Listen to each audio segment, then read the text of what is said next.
Johnny Carson pulled open his desk drawer, took out a letter, and began reading it on live television. He broke every rule television had ever made. It was March 1981. The Tonight Show starring Johnny Carson. Studio 6B in Burbank. Another Thursday night. Another monologue about politics and gas prices, and the jokes America expected when they tuned in at 11:30 p.m. Johnny was 3 minutes into his opening when he stopped mid-sentence. Not a pause for comedic timing. Not a deliberate beat for the punchline. He just stopped.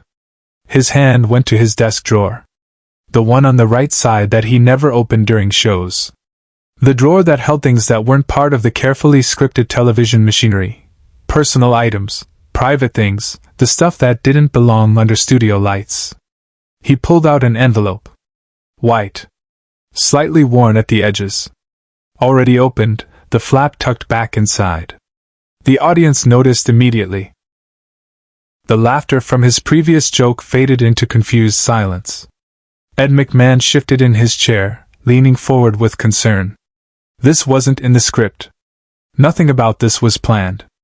Johnny held the envelope for a moment, staring at it. When he looked up at the cameras, his eyes had that distant quality. The look of someone who had made a decision and was past the point of reconsidering. "Ladies and gentlemen," Johnny said, his voice steady but stripped of its usual lightness. "I need to read you something.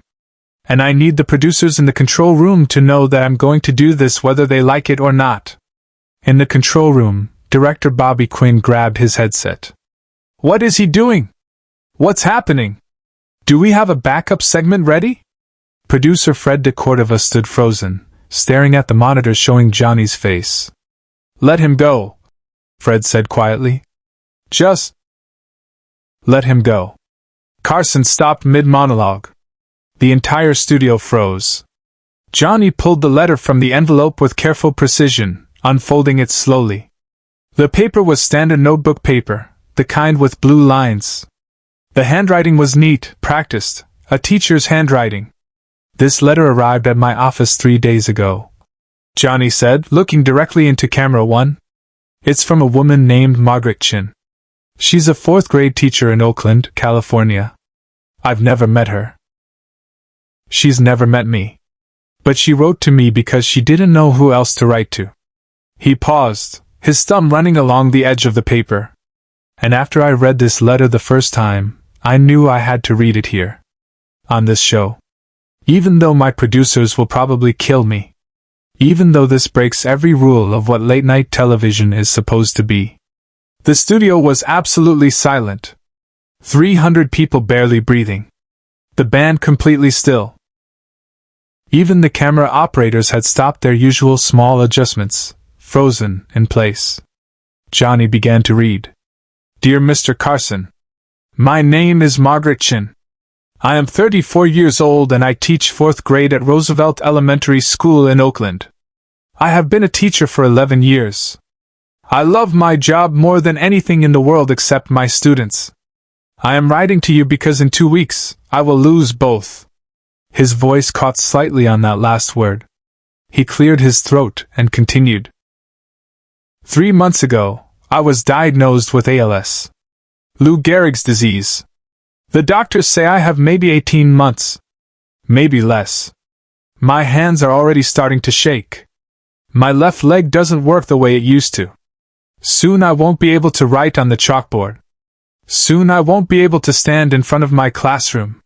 The audience made a collective sound, not quite a gasp, not quite a sob. Something in between. Johnny's jaw tightened. He kept reading. "I have 26 students this year. 26 children who come to school every day and trust me to teach them and protect them and help them believe the world is good. I have loved every single one of them. And in 2 weeks, I have to tell them I'm leaving and I won't be coming back." Ed McMahon had tears on his cheeks. The camera briefly caught his face before returning to Johnny, who was staring at the letter with an intensity that suggested he was trying to memorize every word. "I watch your show every night, Mr. Carson. You make me laugh after days that are sometimes very hard. You make millions of people laugh. You have this gift of making the world feel lighter for a little while. And I thought, maybe you could help me with something." Johnny paused. His hand was shaking slightly as he held the letter. "I need my students to know that even when terrible things happen, there is still goodness. That even when someone you love has to leave, you can still find reasons to smile. I need them to know that it's okay to be sad and it's okay to laugh, and sometimes you can do both at the same time." He looked up from the letter directly into the camera. "So I'm asking you this, Mr. Carson. If you ever see this letter, if you ever read this on your show, could you tell my students something for me? Could you tell them that their teacher loved them more than anything? That teaching them was the greatest honor of my life? And that even though I have to leave, they should keep being curious and kind and brave?" The studio was in complete silence. Not the silence of anticipation before a punchline. The silence of 300 strangers witnessing something sacred. Subscribe and leave a comment, because the most powerful part of this story is still ahead. Johnny carefully folded the letter and set it on his desk. He didn't speak for several seconds. When he finally did, his voice was thick with emotion. "Margaret Chen's letter came with a phone number. I called her yesterday afternoon. We spoke for 45 minutes.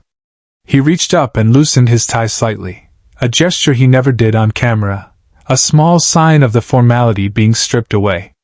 She told me about her students. About a boy named Daniel who used to hate reading until she gave him a book about dinosaurs. About a girl named Sarah who was so shy she wouldn't speak in class until Margaret convinced her she had important things to say.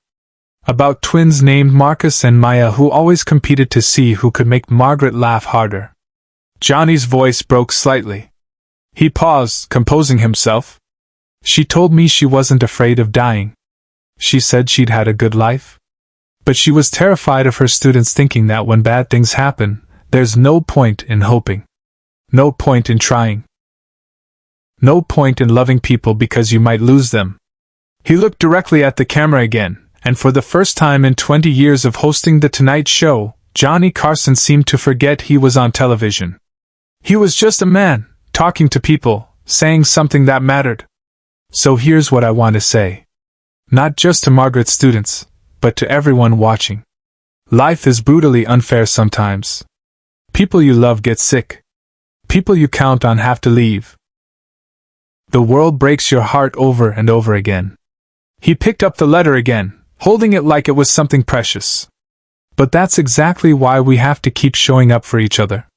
That's why teachers like Margaret Chen spend their lives in classrooms for salaries that are criminally low, working hours that would break most people, loving children who aren't even their own.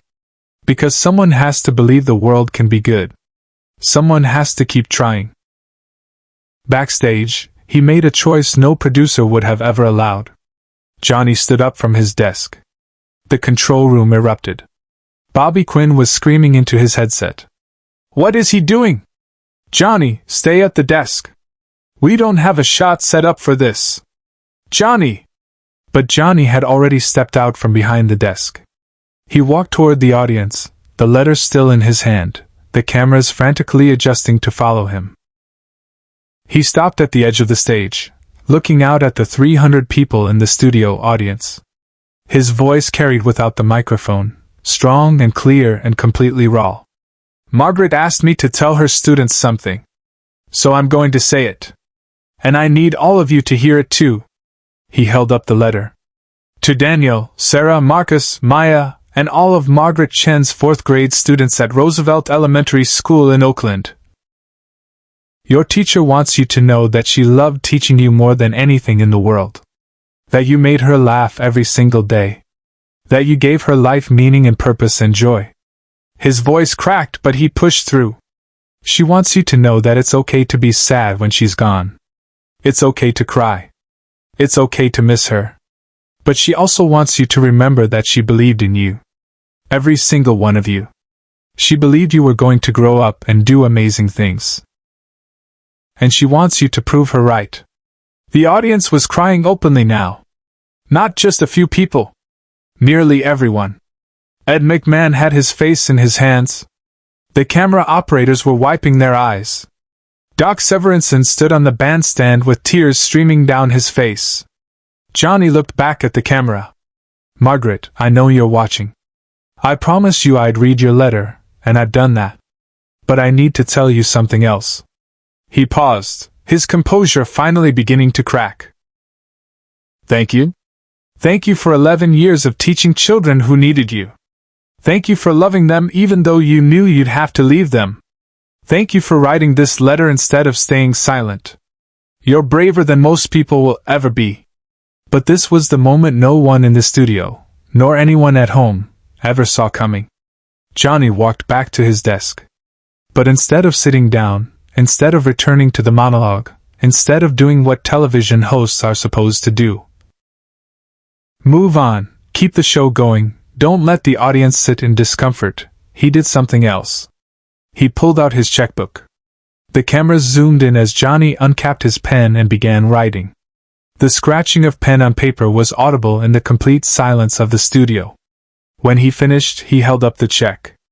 This is for $100,000, Johnny said, his voice steady now, controlled. It's made out to Roosevelt Elementary School in Oakland, California. For Margaret Chen's classroom. For books and supplies and whatever those kids need after she's gone. The audience erupted. Not in applause yet, in shock. In disbelief. In the collective realization that they were watching something unprecedented. Johnny wasn't finished. And I'm going to ask every person watching this show right now, if you can afford it, if you have anything to spare, send something to Roosevelt Elementary. $5. $10. Whatever you can manage. Let's make sure Margaret's students know that when one person has to leave, thousands of others will show up. He looked directly into the camera. Let's prove to those kids that the world is still good. Now the applause came. The entire studio audience on their feet. Screaming, crying, applauding. The band started playing softly, not the usual upbeat Tonight Show music, but something gentle and reverent. Johnny sat back down at his desk, carefully placing Margaret's letter in his drawer. His hands were shaking. When he looked at Ed McMahon, his oldest friend, Ed was sobbing openly. The show went to commercial. During the break, Johnny told his producers he was done with the monologue. They'd move straight to the first guest. No jokes. No comedy bits. Just move forward. In Oakland, California, Margaret Chen sat in her small apartment watching her television through tears. Her hands, already beginning to lose their strength, were pressed against her mouth. She had never expected this. Never imagined that her desperate letter to a talk show host would turn into this. Her phone started ringing. Then it wouldn't stop. Over the next 2 weeks, Roosevelt Elementary School received over $4.7 million in donations. From every state in America.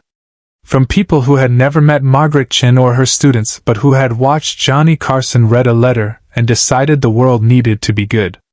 Share and subscribe. Make sure this story is never forgotten. Margaret Chen died 16 months later, in August 1982. She lived long enough to see her students finish 4th grade. She lived long enough to see the new library wing built at Roosevelt Elementary with the donated funds, named the Margaret Chen Learning Center. She lived long enough to receive a personal visit from Johnny Carson, who came to her classroom one afternoon in May 1982, sat with her students, and told them their teacher was a hero. Johnny kept Margaret's letter in his desk drawer for the remaining 10 years he hosted The Tonight Show. Every night before he went on air, he touched that drawer. A reminder. When he gave his final Tonight Show monologue in 1992, he mentioned Margaret one last time. She taught me that television isn't just entertainment, he said. Sometimes it's a chance to prove the world can still be good. The Margaret Chen Learning Center still stands at Roosevelt Elementary in Oakland. Inside, framed on the wall, is the letter she wrote to Johnny Carson. Next to it, a photograph of Johnny sitting with her 4th grade class smiling. 26 students who learn that even when you lose someone you love, goodness remains. Because one teacher wrote a letter. And one man read it when every rule said he shouldn't.